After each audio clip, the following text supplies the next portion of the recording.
পাষাণ হয়ে যায়, যে নিজের সুখে মনের মানুষটাকেই মেরে যায়। হায় রে বোকা মন আমার, শুনলি না বারণ,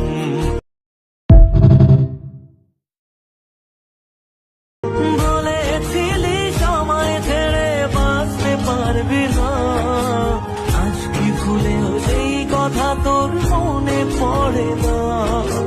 বাঁচলে ভালো কেউ কি এমন পাষাণ হয়ে যায়, যে নিজের সুখে মনের মানুষটাকেই মেরে যায়।